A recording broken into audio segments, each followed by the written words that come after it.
They're in an island. Someone from cruising. Cruising island.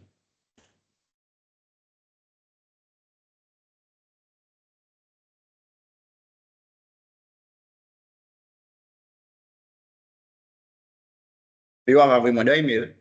Ah bon, on va vraiment 2000. C'est comme quelques. C'est bon, c'est pas sur le.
Et vous pensez pour gagner la quantité de participants? Not really. I remember having nice. It's not what I join. So, statistically, appliqué online, calculé, intérêt, il y a plus de la place. Tout dépend tout. non, you get là, mon cas, c'est ça qui. Oui, c'est le qui m'a appliqué là. Par exemple, on peut présenter là. On met la présentation au laptop, présenter, on peut comme si on peut share sa screen. Présenter, les topés, poser au slide, et aussi le bouton et pouvoir au slide. Des mots pour connaître la petite équipe de follow. On va essayer de côté là, pour pouvoir monter au camp pour guetter. Pour les marins, de façon. On dit, ouais, c'est combien? Bon, on peut faire la pour. Après ça, il y a pour les comptes avec ces cas, c'est d'autres entités pour faire la présentation de la quantité de motifs. Ok. C'est là. So, that's all I do. On va pouvoir mon cas. Il faut que tu combien de fonctions et suppose si tu fais de la nation. Tu vas pas que tu tiens. Yeah.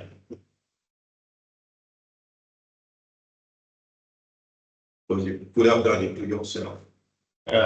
Avec dit, il va avoir moi. C'est fait like this.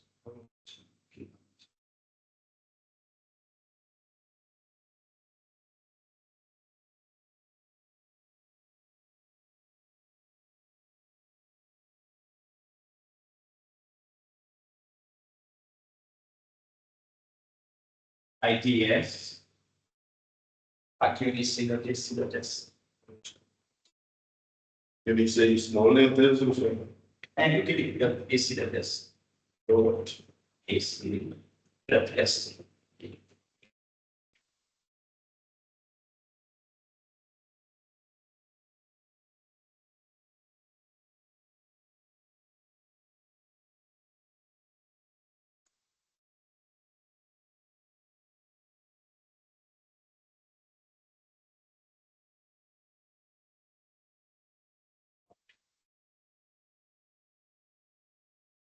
All right. Bonjour, Didier. All right.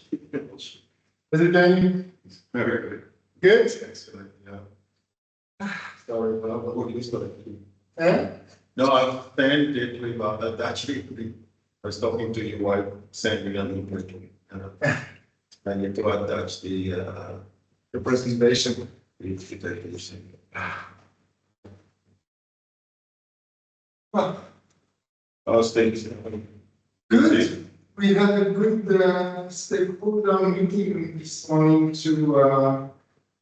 with the researchers in Seychelles to look at ways of improving the management of the national research agenda for marine sciences. So excellent. We've had the ministries last week. We had agencies and authorities on Monday. Yeah.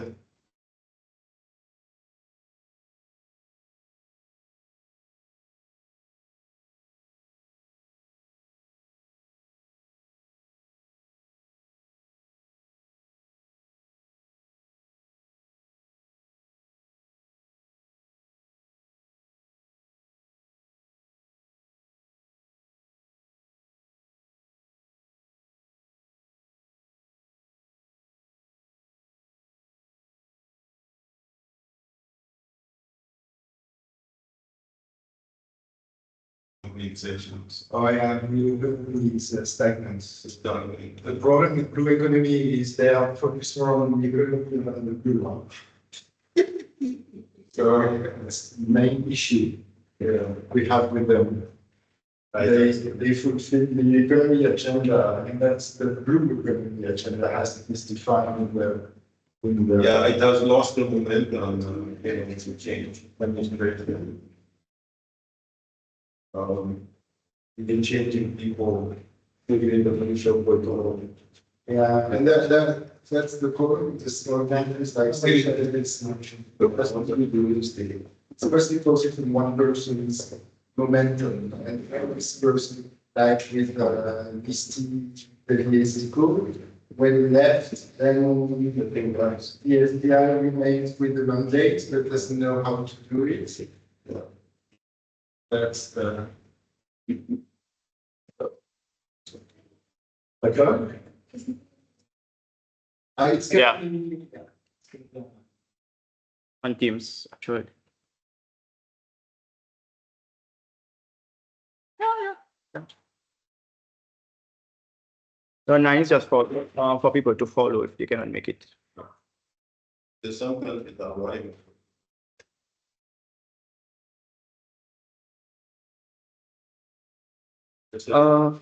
Nabatas mo na, Vic. Yeah. Uh, I was talking to him. I'm now downloading it.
So it's looking at this time and But you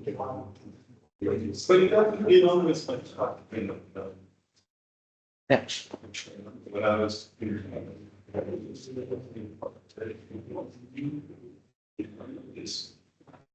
equal.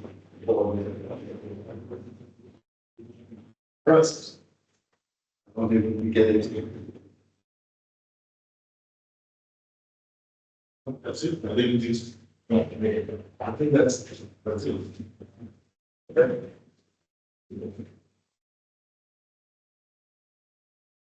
Yeah.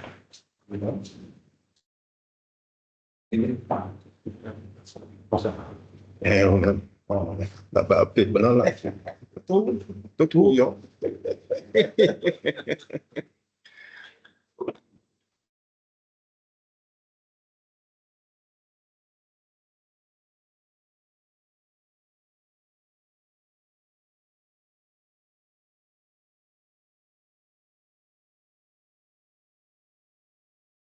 All right, ready? All right, ready?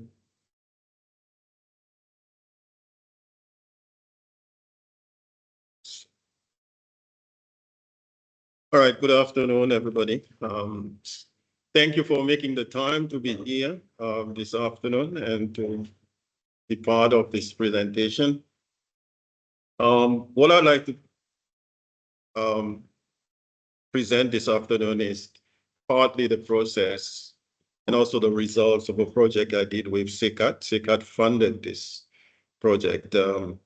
What I wanted also to do at that time was to look at the way that Seychelles has been going about doing protected the coastline, especially with the problems that we've been having as far as coastal erosion is concerned.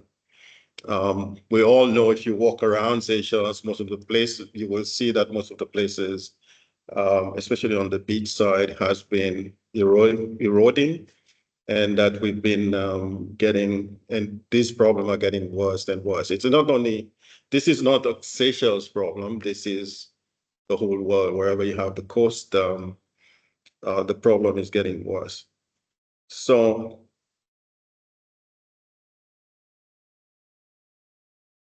okay, let's start with the first slide. Well, first of all, this is the layout of the presentation. The content. First of all, I'll be talking about the introduction to coastal degradation issues, the current approach to addressing coastal erosion in Seychelles, the curse of rock armoring, adopting a scientific approach to finding solutions to coastal erosion. And then I'll be talking about the different steps that we've been using particular to this project. It doesn't mean that this is the only way of doing it. There are other ways, but it will be, I'll be talking about some of the key steps that needs to be done for you to be able to get the necessary data for you to make the final decision as to what approach that you can take or methodology that you can take for you to address or abate coastal erosion. And then we'll be talking about designing the solutions, including engineering and nature-based solutions. And the last, we'll take questions and discussions. So I will not be talking as a scientist, but I'll be talking more as a project manager because I've used a number of people who are specialists in the field to do most of the research. So just generally, we know what is causing the problem of coastal erosion, and that the problem has been there for always because there are natural agents, you know, even where there are nobody there. If you go to the outer islands in Seychelles where nobody lives, you will find coastal erosion. And these are normally driven by waves, currents, movements of sediment. And whenever there's a major storm, you know, you will get that sort of, some of the islands even move, you know, they change their shape and form. You know, like Bird Island, I was told that they had to move the chalets 30 meters from the beach because of coastal erosion. And if you go there, there's no structures near the beach or on the beach. So it's clearly it's natural phenomena and factors that are at play. Extreme weather events are a major cause of coastal erosion. Anthropogenic activities or a combination of both. It could be natural factors, but it could be also activities that people are undertaking on the coast or on the beach that may cause coastal erosion. And also the intensification of urban development, people building right up to the beach. As you know, Seychelles came up with the policy of setback. They were asking developers to set their development like hotels 25 meters away from the high water mark or the green line. This is specifically to stop, having development right on the very dynamic and also sensitive areas on the beach crest or on the beach itself. But we know these things do happen and they keep on happening. And also the construction of structures, if they are not properly designed or built properly, then they tend to block the movement of the sand and sedimentation. And eventually you do get erosion on one side, and the other side you might get accretion of sedimentation. Also, the removal of natural defenses. There's been a lot of discussions about, when there was the tsunami in the Asian area, in Thailand, or is it Indonesia, I believe, at that time. And, most of the research that was done, they found out that the areas where there were mangroves still intact, that those areas were not that badly affected compared to the areas where they had been removed and people were producing prawns and other things like that, especially in Thailand areas and so on. And also, if we take the Seychelles case, but also the region in general, we've had two major coral bleaching events, one in 1998, which was the worst. And it has been estimated that we lost about 90% of our coral reef at that time, the fringing reef. And for people like me who used to, who grew up here in the sea, we used to go snorkeling. It was suddenly, a nightmare. It was because we've grown up seeing fish in the sea and corals everywhere. And then suddenly you go into the water and you see only rubble. And that, for me personally, it was very depressing. But this in itself had other implications because then the barriers or the structures, the natural structures that were there to protect the beach and the coast suddenly started breaking down, and the wave started coming in with full force. And in 2015, 2016, we had another major coral bleaching, and since then we've had a number of smaller ones, and I believe this year there was another small one here in Seychelles, but also across the world. And the intensity and frequency of storm surges is also on the increase. So, and as I've said, this is one of the major causes of coastal erosion. So these are some of the pictures that shows some of the factors that contribute towards, coastal erosion. Pollution could be land-based. A lot of it comes from, development that is happening, and also factories and activities that take place on land that pollutes, the coastal areas and also the ocean eventually. But also it could be land, it could be from the sea that the pollution, originates. And also we now have a lot of what I call marine debris. There are areas in the ocean now good as dead because of pollution. And also climate change. The pollution does not affect the sea directly. It could be directly with climate change, and which affects, storm temperature of the water of the sea, and also acidification that is now getting more pronounced. And all this contribute towards the coastal erosion. So why is this so important to countries like Seychelles? It's not only Seychelles, but any coastal communities and in the world. Most of the major cities, be it London, be it New York, and all these major cities, they are all, around the coastal zone. And for Seychelles, this is a picture of Oswayal. It's right here.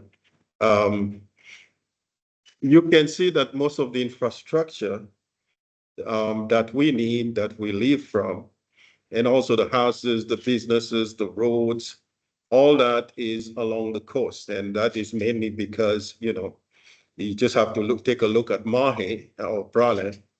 You can see with those massive, hillside and mountains in the centers, it's not possible for you to have this development there. But also, even if you go to countries which is flatter, you will find that most of the development is along the coast. And these are the most important areas, for people in general. So, and at the same time, it's not just that it is, it's not just a nice place to be, but it is also, it provides a lot of goods and services to the people who live there. We know that the sea provides us with fish, with marine resources that we use, including not only food, but there are sponges that can be used for biotechnology. They can be used for medicine, and others can be used for cosmetic and other uses. And we also have the reefs that are some of the most important ecosystems in the world, and they do contribute a lot to our well-being. And the same applies to mangroves and mudflat and that sort of environment. Mudflats now and mangroves, we know they are very important for storing carbon. And now, people are talking about blue carbon and the need to protect these areas. And Seychelles has committed itself to protect 100% of the seagrass beds and, and that sort of environment. So, and if we look at the coastal, the coastal area, basically, it does provide also what we call green infrastructure. These are infrastructures that we do not have to spend to build to protect the coast. The nature provides that for us. With the fringing reefs, they do break down the strength of the waves when they are coming in. And as long as the reef is alive and it is growing, and then it will keep on providing that functions. And if at certain areas they are combined, you have the reefs, and you also have the mangroves inside, then it provides further protections. And even the vegetation that is on the beach crest, they also play a very useful function, and they add on to that. So if you remove this, then you have to bring in other structures to replace these green infrastructure that are provided to us for free.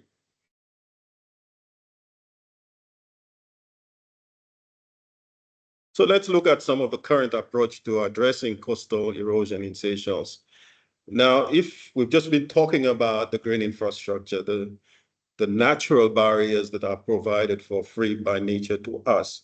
Now, if these, let's say like in Seychelles, when we lost our fringing reef and they just crumbled and became rubble, And the waves, with full energy now is reaching the beach and the coast, then we have a major problem. So we have to do something about it. And coastal engineering projects are very costly. To do it right, to go through the planning phase, you have to get proper expertise into the country. Some of the expertise are not even available here. So you have to bring people in who's been trained. You have to get the equipment for you to be able to collect the necessary data, like currents and the likes, so that you can really you have the full information for you to be able to make decisions. So what has been happening really in Seychelles is that government, because of limited resources, has been, taking knee-jerk actions, which is basically, the fastest and cheapest solutions that we can take. And in many cases, we've seen, rock armoring. You just go and dump the rock on the beach and you try and protect that area of land that is just behind it, so that, you don't get further progression of coastal erosion in those areas. But there's been a few interesting projects that has taken place in Seychelles. There's the JICA project, which is JICA is Japan International Cooperation Agency.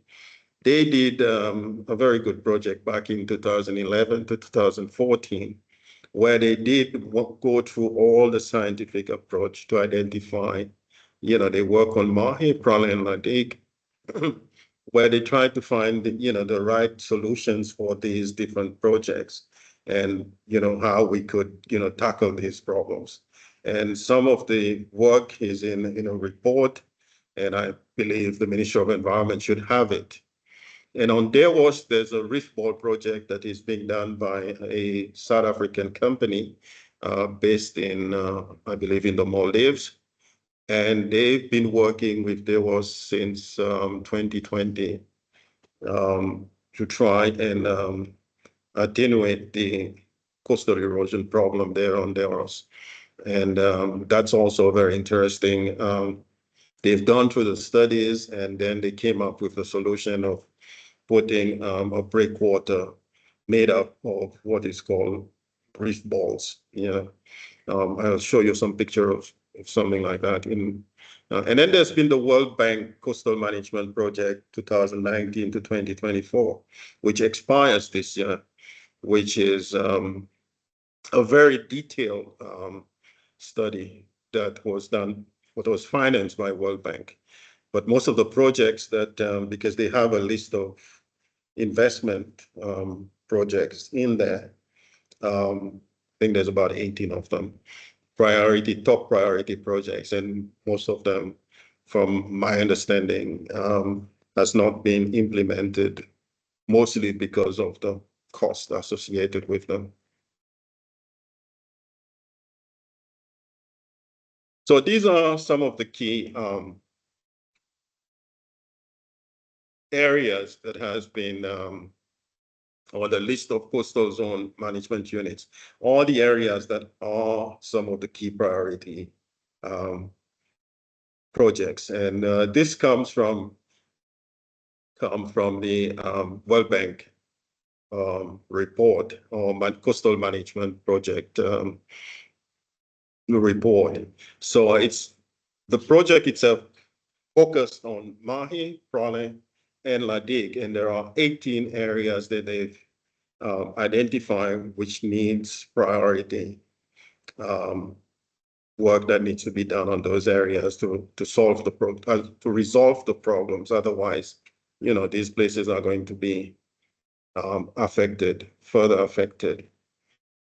And as you can see, I mean, if we look at the last picture on my left, is this is what Seychelles is all about.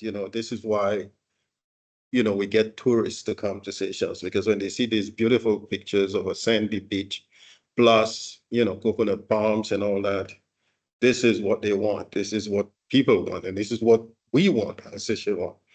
But if you now go around in Seychelles, a lot of the beach do not look like that. They look more like these ones, with the rock armoring.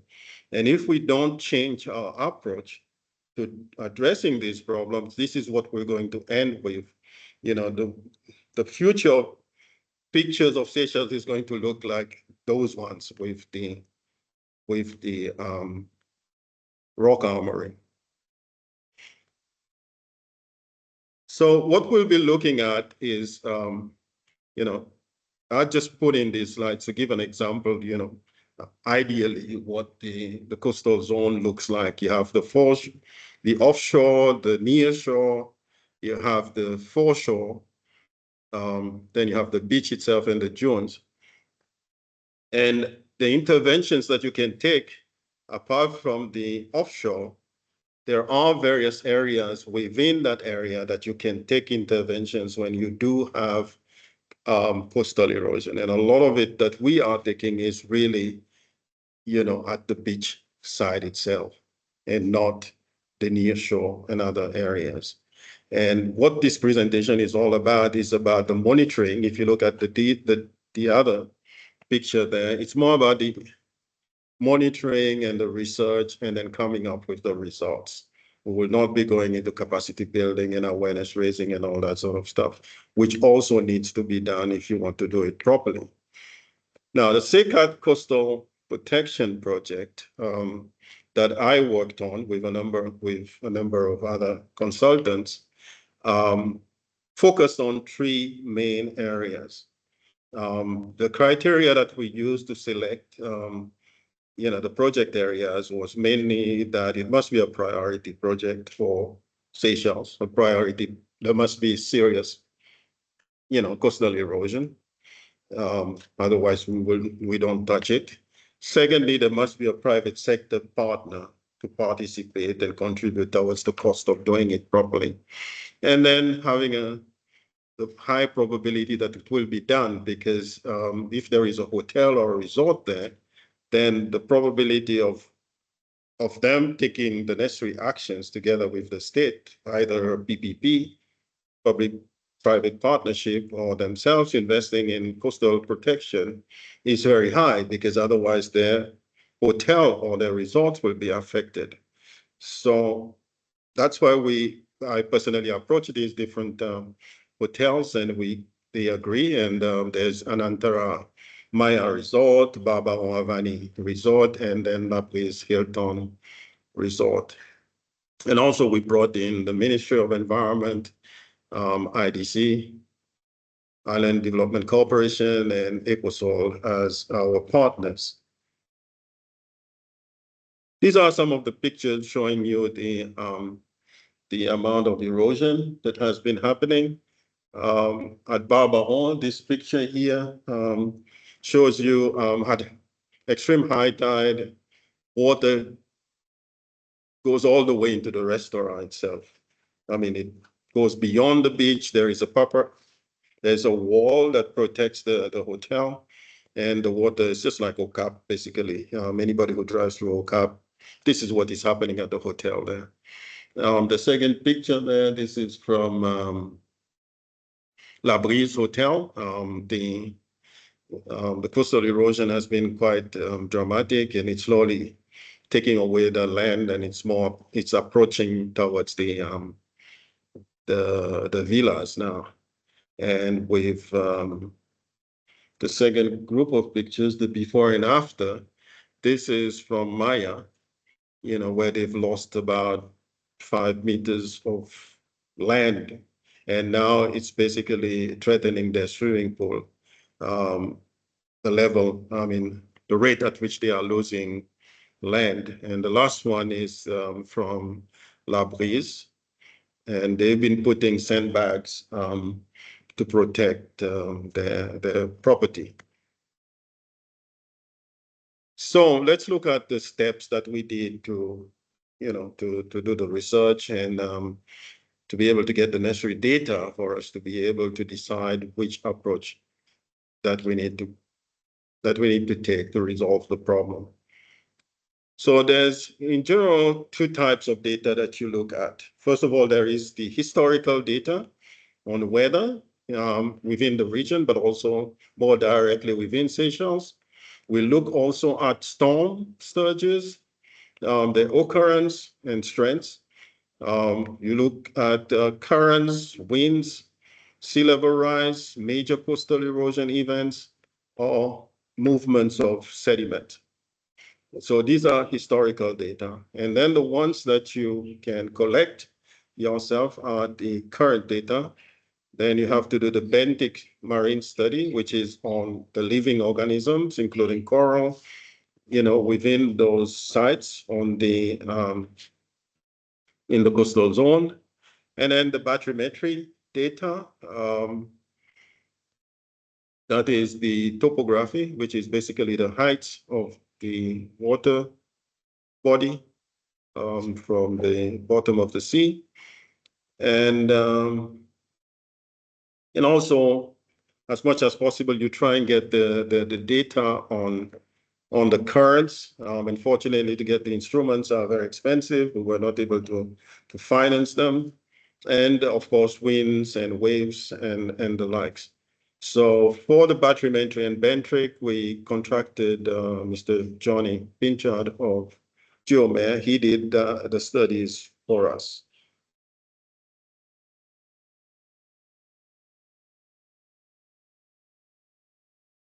All right.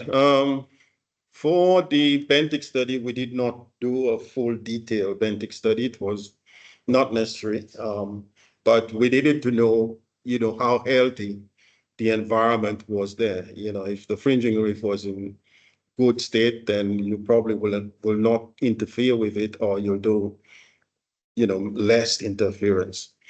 So we look at all the different sites. This is two of them, one at Baba, one at Silhouette. But most of the reef, we knew that it was in a bad state. So although there was some coral regrowth, but it was not major.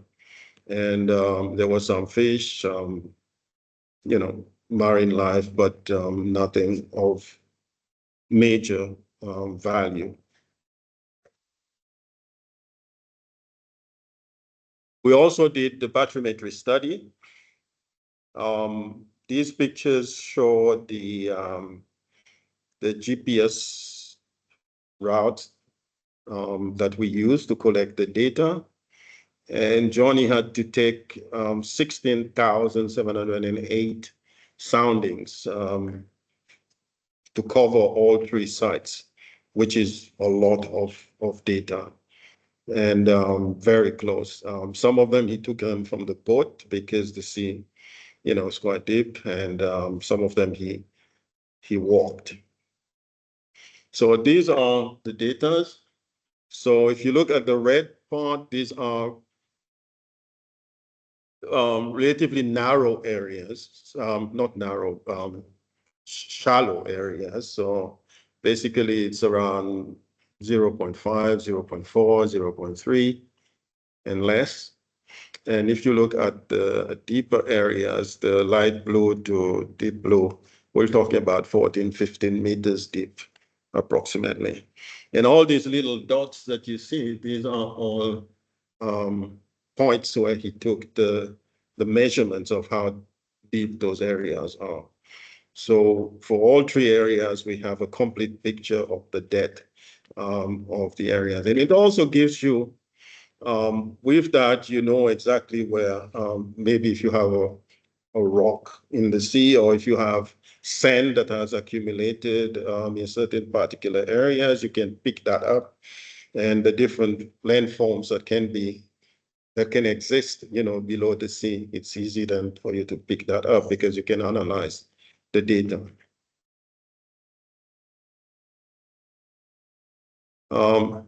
Then the second step that we did is we use historical data. What you're looking at is the digital shoreline regression analysis. And that is based on using satellite images over the last 20 years But with each image, you can see exactly on different areas where there's been coastal erosion every year. So for the last 20 years, you had to take all these images and then map out how the erosion has taken place in those different areas. So if you look at the red area, you can see, I mean, there's 4 colors of, the lines are in 4 different colors. If you look down here, red is where there's been the most erosion that has taken place in those areas. And orange is just a little bit less. And then yellow is much less. And then blue is where there has been accretion. So not everywhere there's been erosion, even on a beach like this one at Barbaro. You can see here is where there is the erosion. Make sure I get it right. Yeah, Barbaro. So this is accretion, this is erosion, all that is erosion, but at different level. But where you have blue, you have some accretion. And here, this is where most of the sand is basically piling up. So it might be movement, but also the reason why you did the bathymetry also for you to, and also the benthic for you to see whether there is the sand banks and there are sand that is accumulating somewhere, in the sea.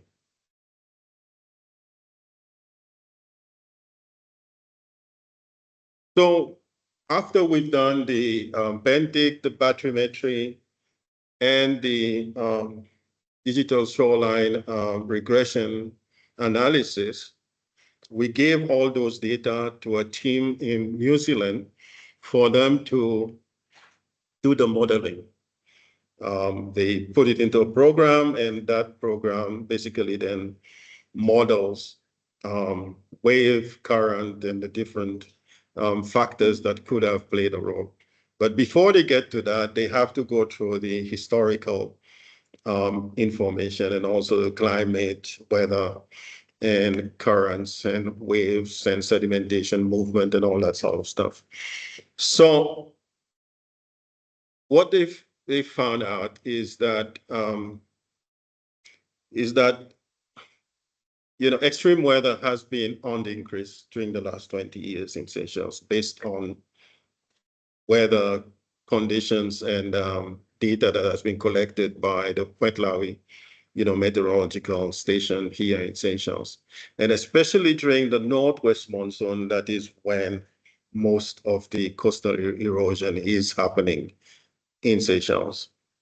Secondly, the sea levels have been steadily increasing over the past 3 decades. If you have a higher sea level, it means the water can go further in than if it was not. JICA, when they did their studies back in 2011, they estimated that the sea is rising by 6 millimeters every year in our area. And that information has been more or less been confirmed, and it's the data now that is being used. And especially in 2019, this is the most recent major coastal erosion that happened in Seychelles around November. That was the end of November 2019 to December. There were 2 major storms back to back. And around that time, we had the 3rd highest tidal total wave energy that was hitting the Seychelles coast because of the storm. And secondly, we had the highest average water level. So when you have the 2 coinciding with each other, then and that was for the last 40 years of data that Seychelles has collected, then you definitely have a major coastal erosion event that will happen around the country. And we were lucky that the storm did not fully coincide with the neap tidal phase, because if it did, it would have been a lot worse than what it was. So if we look at this table was done by Jose Borrero, who worked on the project, who did the modeling for us. So what they did was, if you take 2019, you will find that it had, I can't read it properly, but it was about the third highest rating for wave energy for that period. And it coincided with the highest sea level at the same time. So when you have the two coinciding together, then you have a major coastal erosion. The other one that was pretty critical was in 2011, 2012, but mostly in 2012. That was when we had the major erosion at Beauvalon near Mike's shop there. And we had to go and dump rock because otherwise the road would have disappeared over the weekend. And for that period, we had the fourth worst wave energy, but we had, I'm having problems reading here. Yeah, no, we had the worst, let me try and read from here. Yeah, fortunately, it's not very clear. But what I'm trying to say is that when you have those two coinciding together, then the situation is pretty bad. And those data are now available, and we can use those for us to identify what the issues are. And when we will have such a major problem. So we did modeling of waves, prevailing winds, currents, and sedimentation movement. That was done by ECOS, that company that is based in New Zealand, did all of that for us. Basically that provided, the information for us to be able to know what is happening to the sand, what is the sedimentation moving, again, the main culprits we found out, especially from the West Coast, because we were not working on the East Coast. I'm sure on the East Coast, the Southeast monsoon will definitely play a bigger role. So it depends where you are on Mahi. So with that sort of study that they did, they were able then to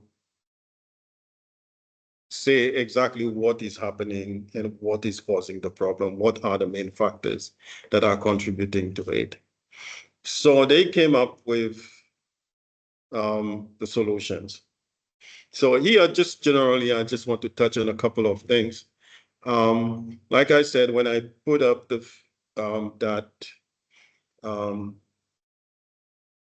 transect of showing, how the coastal plain where you have the beach, you have the foreshore,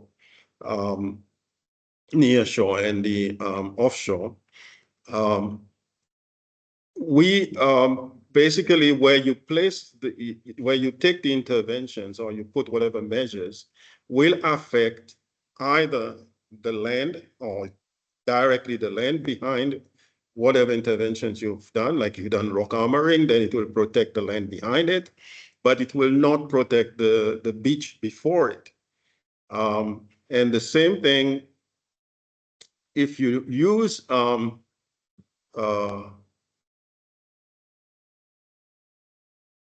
call it a breakwater, then it will protect both the beach and the land behind it. So whatever decisions that you take and what measure that you take and where you put it, this definitely defines exactly what the solutions or what results you're going to get at the end of the day.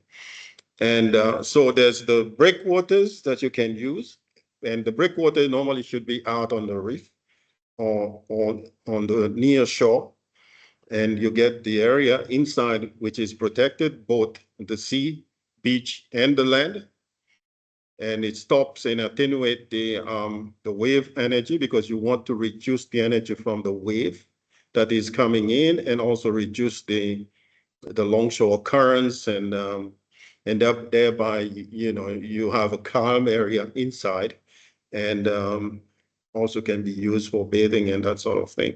This is very commonly used in the Maldives, and it might not be at times very attractive, because if the breakwater is too high, you can see it during the low tide, and it doesn't look very attractive. But to me, if you just put,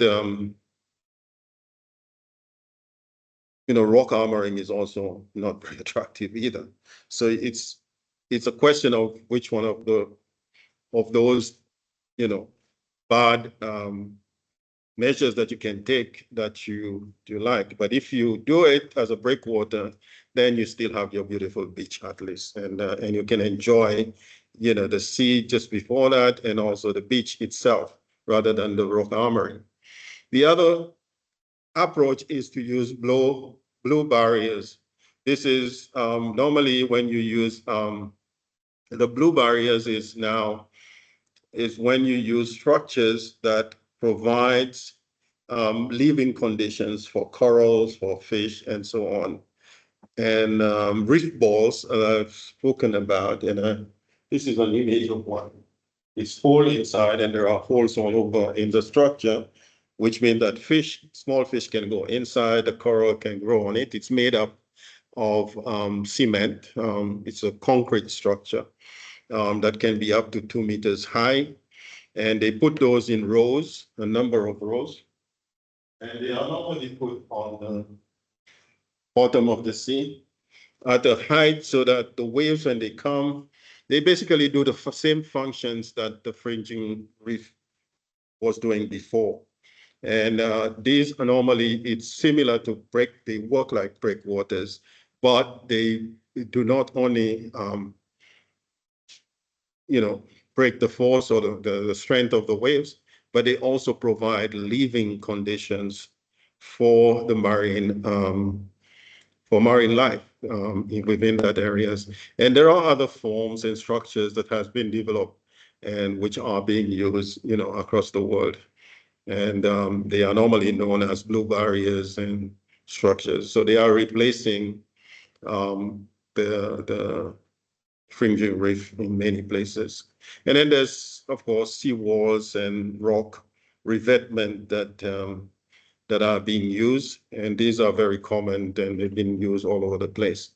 Groins is another one that has been used a lot during the colonial times in Seychelles and all over the world. This was developed in Britain, and they are definitely a lot more effective where they have bubble beach, because in England, a lot of the beach are pebbles, and because pebbles are heavier, they do not float, and they tend to move along the bottom of the water. So the groins are very effective because they can trap them. Whereas with sand, they do work up to a certain level, but because the sand particles are very fine, they can easily go over and move, to the other places. This is the picture that I'm showing you. It's from OCAP. So you can see where the groins are, the direction that the current is moving. You can see where the sand has been trapped. And on the other side where, there's less sand, which shows you that, that it's definitely, the sand has not moved there, or it's being removed. And then there's beach nourishment, which is also used a lot, especially in the Maldives, because with those sand-cased islands that tend to move. So the sand is basically just moving in one direction. If you go to Bird Island and even the Danish, you will find that the island is moving because it just simply shifts. And even in Europe, there's a lot of this which gets done. So there's a lot of sand nourishment. Basically, you repump back the sand from where it has moved and you replace it back to where there is the erosion. In 2012 or 13, we did that in Northeast Point. We moved a lot of sand and dumped it on the beach at Northeast Point.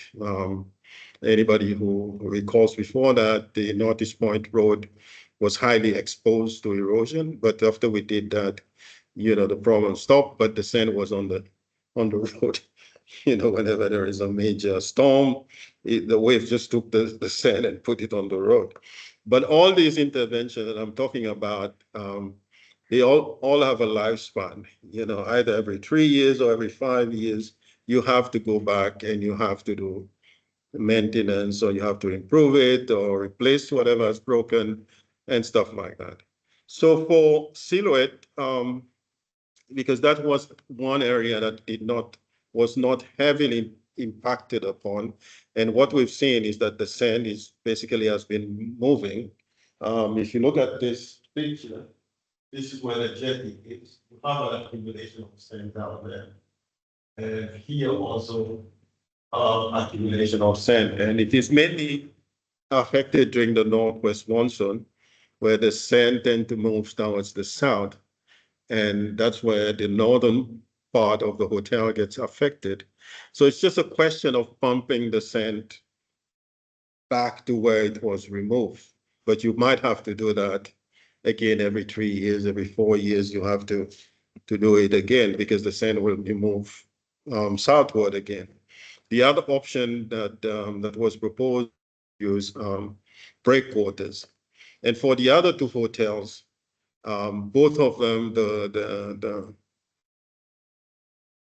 the proposal was to use these reef balls, basically using breakwaters, because as a hotel, you don't want to put, it's very easy to understand why they don't want to have rock armoring on a wall, in front of a hotel, because then, the next picture that they will be sending out for marketing, they'll be showing a wall instead of saying a nice beach. So the proposal was to have the reef ball and the reef bar and the breakwater, but then do it so that it does not protrude so much that it will affect, the whole area. So thank you very much for your patience and attention. I will now take any questions that you may have.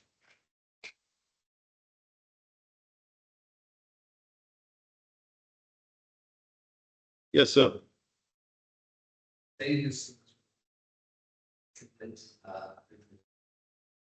If I get you correctly, you said coastal erosion is caused in part by anthropogenic activities. And my question is, what is it that the legal and policymakers are doing to stop or to minimize the risk of coastal erosion?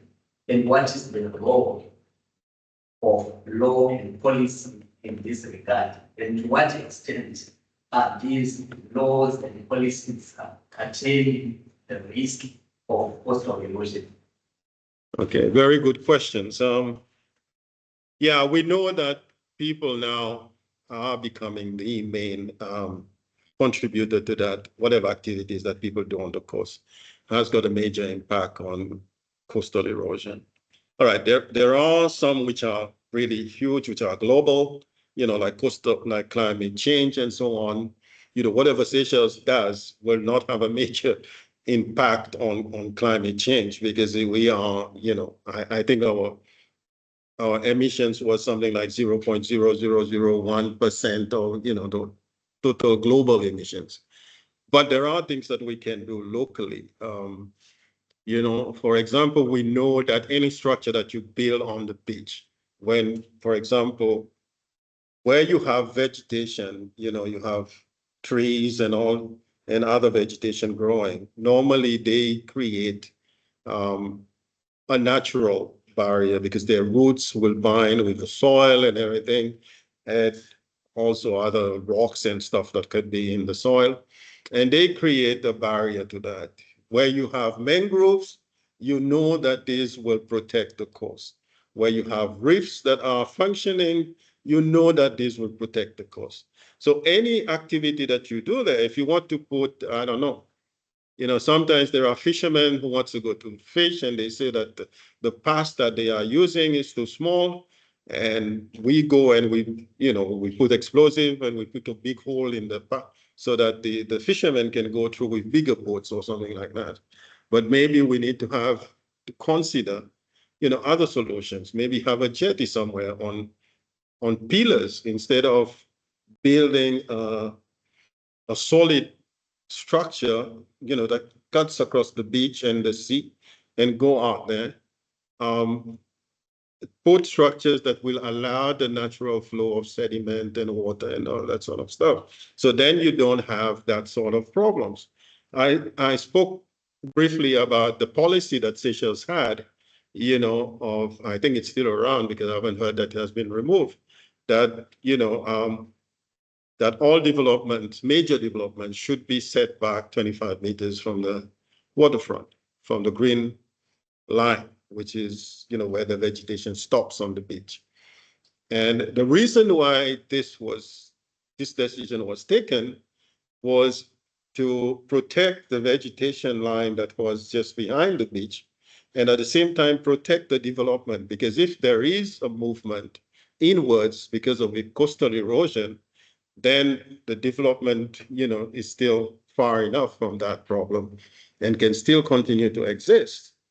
And you have a vegetation barrier that still exists, that is still there. But if you go and build right on top of the beach, then the problem is straight, will hit your development straight away. So these are policies that, governments can take and implement that. But implementation has been always very difficult. This is the tricky part. You can come up with laws, with policies and all that sort of thing. But then there are lobby groups that will go and lobby and say, mine needs to be closer, because especially on a small island like Seychelles, if I buy a piece of land right on top, right on the beach, which is very expensive, which will cost you a lot of money, and then I tell you to set your development 25 meters, and it is, let's say you've got about 60, 70 meters length of beach times 25 meters, that's a huge piece of land that you will not be able to develop. And definitely you will have a lot of pushback from the developers, because they would want to optimize their return on their investment. So there is certain give and take and certain consideration that has to be taken to make sure that you get the balance. In environment, we always talk about the balance between economy and ecology, sustainability. How do you balance the two? So yes, there are policies that can be taken. Their implementation is difficult, and sometimes you have to take very difficult decisions and unpopular decisions. But it's the way things are, and hopefully with time people will understand that, we don't have a choice. We have to take these decisions. I'll just take one. Part of anger has actually prompted me to make these comments. To say that there are certain things Seychelles cannot do in terms of climate change, and our contribution is negligible. 0.0001, but unfortunately, climate change impacts they mostly affect countries that contribute the least to the problem. And Seychelles is one of those countries. Our contribution to the problem is minimal. Yet, in terms of sea level rises and coastal erosion, we are at the receiving end of the spectrum.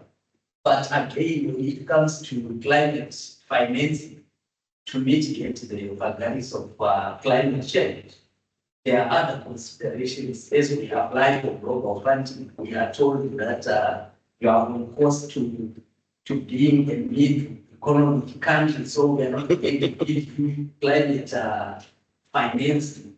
So at the end of the day, we suffer because we may not qualify for funding to carry out adaptation and mitigation schemes and interventions. So it's really unfortunate. I wanted to make this comment. Yeah. No, it's very difficult because I remember in 1993 when Seychelles qualified as a middle-income country, we were told we are not eligible to any form of ODAs, overseas direct, no, not ODA, yeah, overseas direct assistance. So no more grants. And, you know, it's like being punished for being successful. You know, if you had, and I remember the president then was saying, you know, had we squandered our money, then we would still be eligible for ODAs. But because we used our money properly and we invested and we developed and we now qualify as a middle income country, and it's based on the GDP per capita. He said, well, you don't qualify now. You're too rich. He said, how are we too rich? A small population, small country. You know, now they'll be looking at the whole thing. I mean, they've been looking at it for years now, but personally, I'm not very optimistic about it. They're looking at the vulnerability index. But whether that will happen or not, that's a different story. But just, you know, now since 1993, what is it? 20 years now, or 20, we do not qualify for ODAs. And, but also if you talk about financing, you know, even if there are the Green Climate Fund, the Adaptation Fund, getting access to that money is very complicated because we are Seychelles, getting people to sit down and write the projects. Who's going to do it? You know, most people here in this room will not be able to write such a project.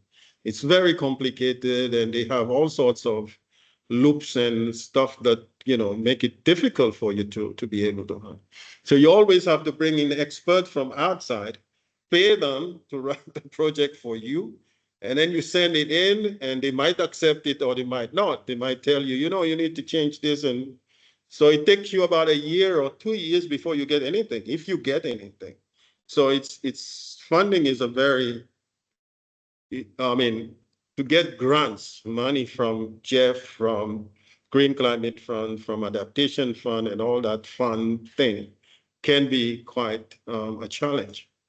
And this is why Seychelles has never had a project from Green Climate Fund, although we've tried.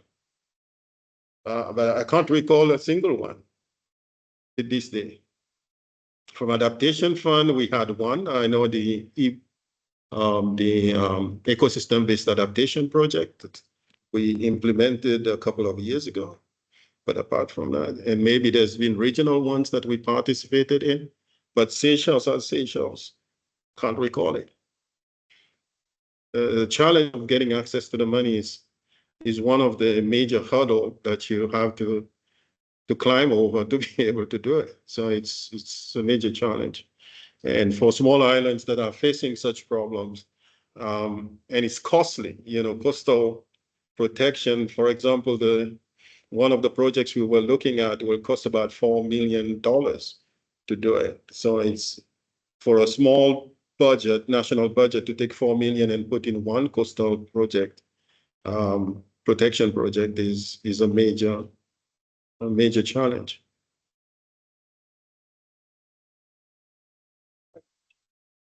Your presentation is very informative and very, I would say, eye-opening kind of theme. One of the things is that erosion is a global challenge, as well as coastal management is the kind of solution for many small islands. Okay. And United Nations as a whole, we have 30, 50 small island countries. So in that light, as a small island nation, I think as active person in this field. What do you suggest? How to bring about coastal erosion solutions to small islands like Seychelles, Maldives, Sri Lanka, and many countries? Like we all are facing the same. So, what are your thoughts? How are we going to push with the United Nations on this matter as a whole, as small islands, as a united front?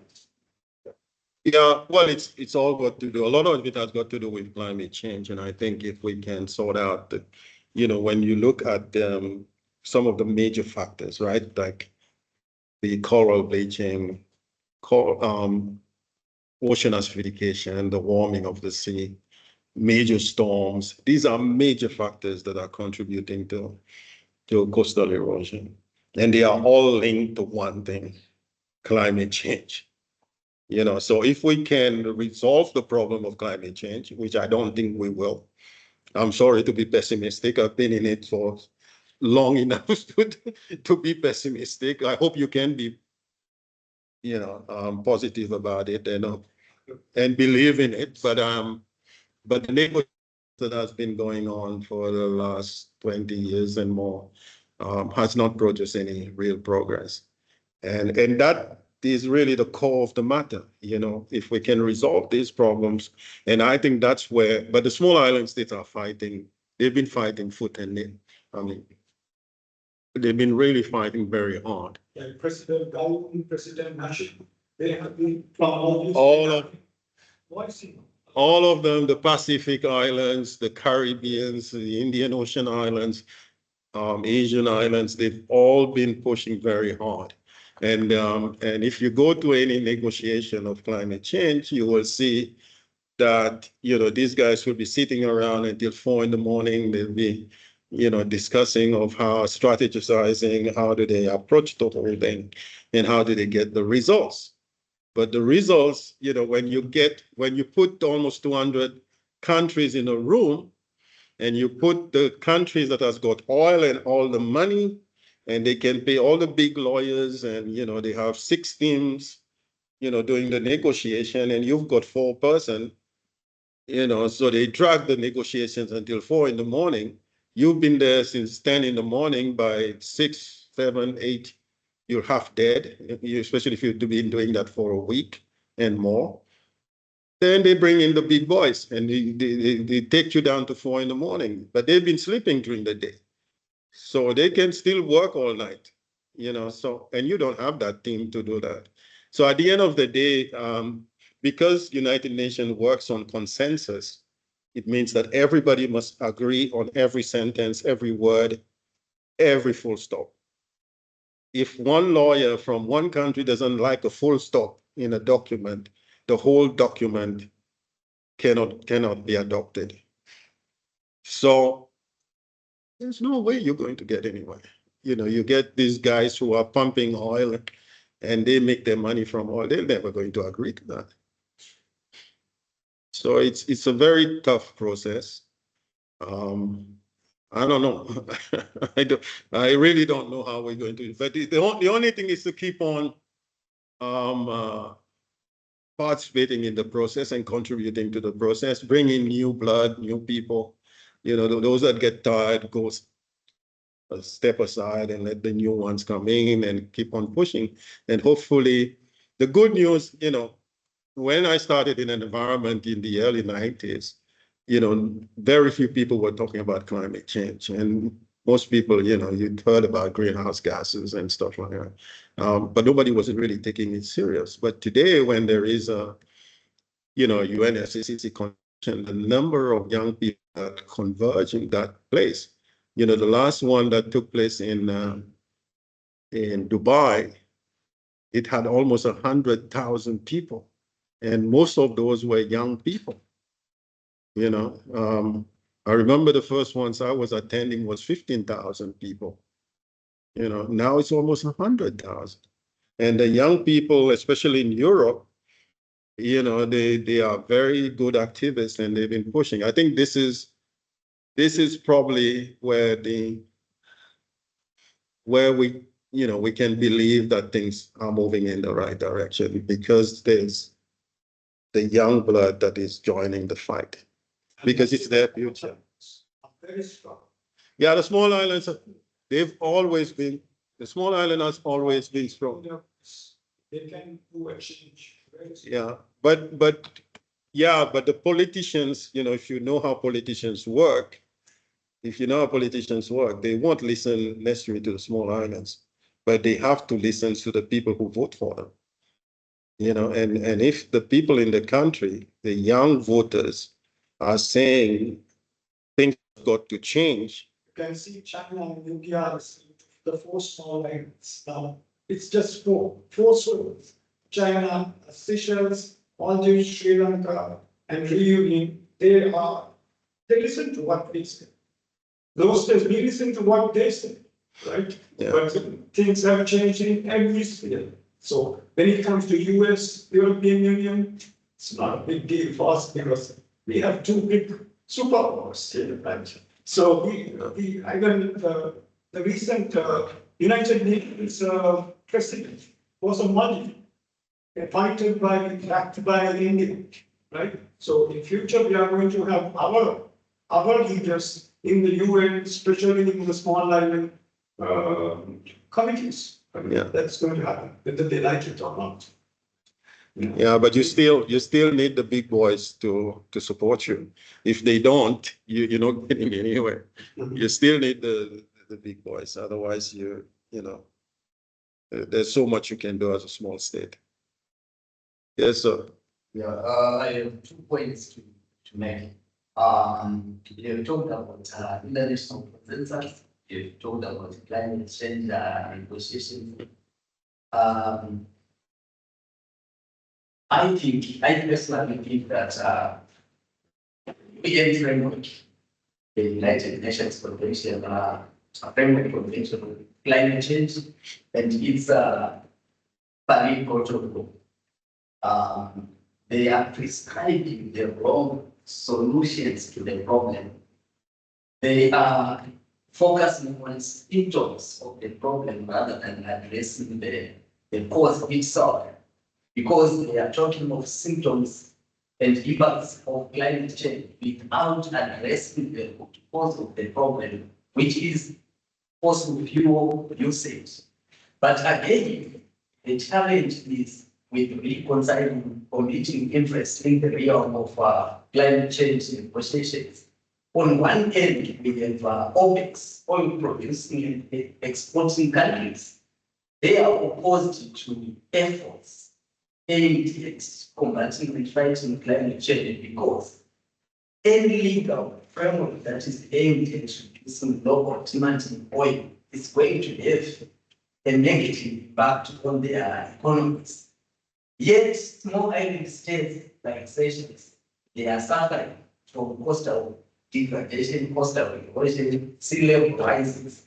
So at the end of the day, whenever you go for climate negotiations, these countries, they are rich, like you said, and they are opposed to negotiations. So finding international consensus is going to be a problem. As well, there are other issues that would require an agent addressing. For instance, the national framework itself is, I think, is premised on a wrong, for a wrong cause, like the nationally intended determined contributions. Countries, they are obliged to report to the UN Secretariat on climate change. But this represents an abstract responsibility to the law, because countries, they report. When they report, they don't talk of problems within their country, because they don't want, they misrepresent facts, and they may commit to doing certain projects simply because they want to placate the international community, but they know the role that they are doing less than what is required, the level of ambition in fighting climate change. I don't think we have reached that level where we can say we are on course to achieving a low carbon trajectory. We are simply pretending to combat climate change, but we are not serious. We are not serious at all. And I couldn't agree more with you when you said, I'm not being pessimistic. Yes, we may be optimistic that the young generation is going to meaningfully impact climate change, but I don't think so. Emissions will keep escalating, and we have not done enough. Yeah, well, there's no debate about that. Every report that comes out says that there's an increase in emissions. Just to comment, the relationship between human activities, CO2 pollution from fossil fuels, and climate change has strengthened since the early 1990s, when the first reports were published. The relationship was thought, or was probable, was likely. But as a few more reports were produced at the time and the panel strengthened, then this relationship became more and more secured from the fact that human activities now are recognized responsible for the CO2 raise in the atmosphere and the climate change that happens in terms of sea level rise, in terms of extreme climate events, drought, and precipitation. So that now the scientific base is there. It's just the fact that now we need to take measures to act. And that's where, and I'm also very pessimistic as you are. And when I see that Seychelles has an agenda for climate change until 2050, with the net zero agenda from the NDC, but has a plan for oil exploration and exploitation until 2057. So which means that we are saying things on one side and we are doing things on the other side. We want to secure money flow to ensure that the population stays healthy, educated, and continues to grow and prosper. But on the other fact, we are not getting the source of what is creating our problems, and we don't have a mechanism that transfer this money to create solutions, because this would be a mechanism that we put in place. Then, okay, we extract oil, we sell oil, but we invest the entire money in order to build defenses and to protect our coastal infrastructure, roads, hospitals, postal justice here, but that's not really the plan. So there was a meeting on Monday with the Minister of Finance to discuss the infrastructures and how to combat, how to improve the resilience of the island for climate change. I don't. Did you have this? No.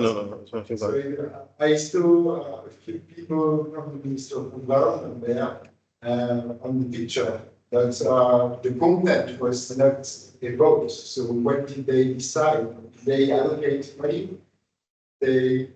well, I invited them and to Yeah. contribute to the discussion, but unfortunately they did not attend.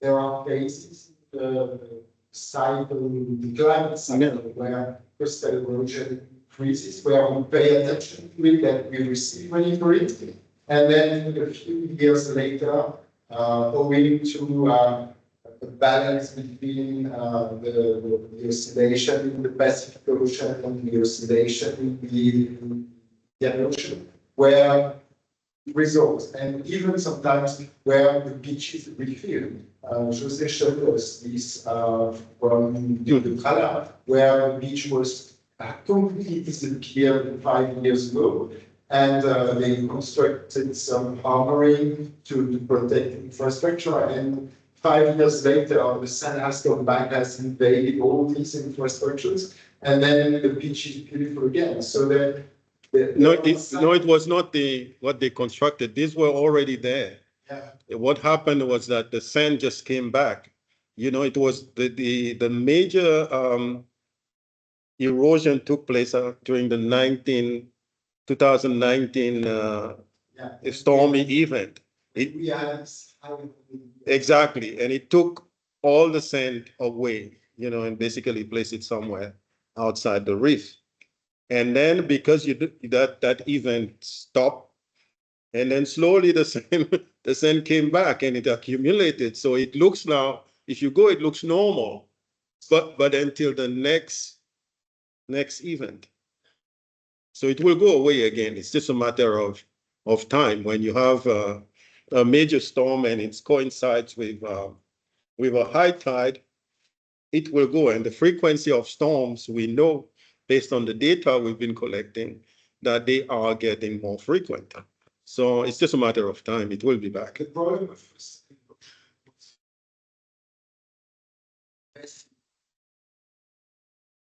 human investment infrastructure. Yeah, With these, I mean, the program that you mentioned, like Rhode Island is basically the sandbank. Yeah, that's it. Moving back. yeah, it moves. So people investing money to build hotels or chalets there, it becomes their problem because they know that it's, Mhm.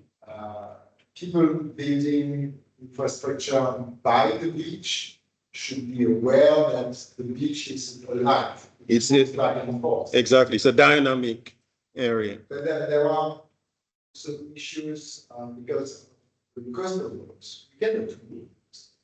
And we've seen the issue of the cost of roads recently at Point La Rue, when we had a combination of high tides And rains, where all the traffic was blocked for 3 hours, the traffic jam was diverted to the airport. So this created a big issue over a few hours.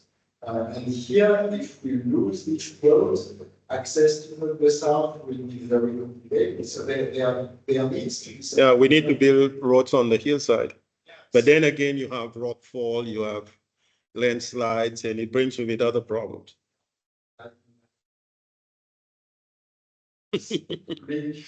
We don't have that kind of money. Yeah, we need to change our way of thinking in terms of climate change, because protecting what we have may not be the ultimate solution. We need to rethink how we will restructure transportation, services, and create maybe different power plants in the country, smaller ones, but to distribute the energy to people and to secure. We've got already different abstraction sites for water provision. It's arranged to maybe dry, others may continue to supply the clients with water. So it's a complete mindset that we need to rethink, not only reinforcing the infrastructure or combating the effects, but how to think for the future generations. Not only our kids, but the kids of our kids. All right, any other questions? Okay, if there's none, I would like to thank everybody. Thanks for coming and also for the questions and the discussion. So it's been very useful. Yeah. Good.